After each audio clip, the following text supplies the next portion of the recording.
Hello बच्चों, let's see what question says in which of the following expenditure of energy is required. Here are four options: A. Osmosis, B. Diffusion, C. Active transport and D.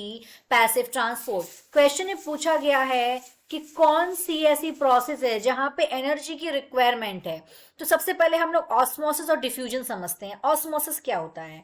Osmosis अगर हम option A को समझें, option A में दिया गया है osmosis. Osmosis क्या होता है? It is a movement of solvent. It is a movement of solvent. It is a movement of solvent particles. इसमें सॉल्वेंट पार्टिकल्स का मूवमेंट होता है किसके across a semi permeable membrane. Semi permeable membrane. Solvent particles का movement होता है across a semi permeable membrane. और कैसे मूवमेंट होता है? डाइल्यूट सॉल्यूशन से कॉन्सेंट्रेटेड सॉल्यूशन में. डाइल्यूट सॉल्यूशन से कॉन्सेंट्रेटेड सॉल्यूशन में होता है. डाइल्यूट से कहां होता है? कॉन्सेंट्रेटेड सॉल्यूशन में. कॉन्सेंट्रेटेड सॉल्यूशन में. ये किस में होता है? ये होता है ऑस्मोसिस में. अब अपन लोग ऑप्शन बी की बात करते हैं. ऑप्शन बी में क्या बोला गया है? डिफ्यूजन. डिफ्यूजन क्या होता है? डिफ्यूजन भी क्या है? मूवमेंट है. किसका मूवमेंट है? पार्टिकल्स का मूवमेंट है. डिफ्यूजन भी मूवमेंट ऑफ पार्टिकल्स है. इसमें भी पार्टिकल्स का मूवमेंट होता है. कैसे मूवमेंट होता है लेकिन? From an area of higher concentration to lower concentration.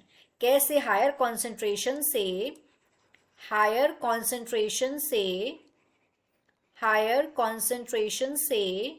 Lower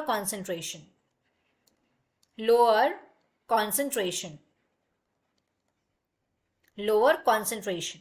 अब क्या होता है? जो डिफ्यूजन और ऑस्मोसिस, इन दोनों प्रोसेसेस में, डिफ्यूजन एंड ऑस्मोसिस दोनों प्रोसेस कैसी हैं?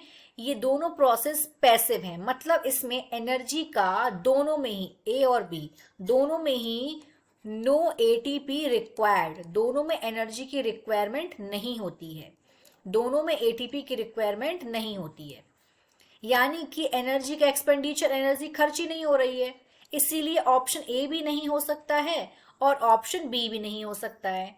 इसलिए दोनों के दोनों ऑप्शन नहीं हो सकते. अब हम बात करते हैं सी ऑप्शन की. सी में क्या दिया गया है? Active transport. एक्टिव ट्रांसपोर्ट क्या होता है? एक्टिव ट्रांसपोर्ट एक ऐसी प्रोसेस है जहां पे एनर्जी का एक्सपेंडिचर होता है. मतलब वहां पे एटीपी रिक्वायर्ड होती है. एटीपी के बिना एक्टिव ट्रांसपोर्ट नहीं हो सकता है. और अगर हम लोग डी ऑप्शन की बात करेंगे, डी ऑप्शन में दिया गया है क्या? डी ऑप्शन में दिया है पैसिव ट्रांसपोर्ट. तो एक्टिव से अपोजिट होता है पैसिव ट्रांसपोर्ट. ये भी एक मेम्ब्रेन ट्रांसपोर्ट है जहां पे एनर्जी की रिक्वायरमेंट नहीं होती. यानी कि एटीपी नॉट रिक्वायर्ड. एटीपी क्या है? ये एनर्जी करेंसी है जिसका फुल फॉर्म होता है एडेनोसाइन ट्राइफॉस्फेट. यहाँ पे एनर्जी की रिक्वायरमेंट नहीं होती है. अगर हम एक्टिव और पैसिव ट्रांसपोर्ट का अगर हम लोग इसको अच्छे से समझेंगे तो जो पैसिव ट्रांसपोर्ट है, एक्टिव और पैसिव ट्रांसपोर्ट, ये थर्मोडायनेमिक्स के सेकंड लॉ पे बेस्ड है. Second law of thermodynamics.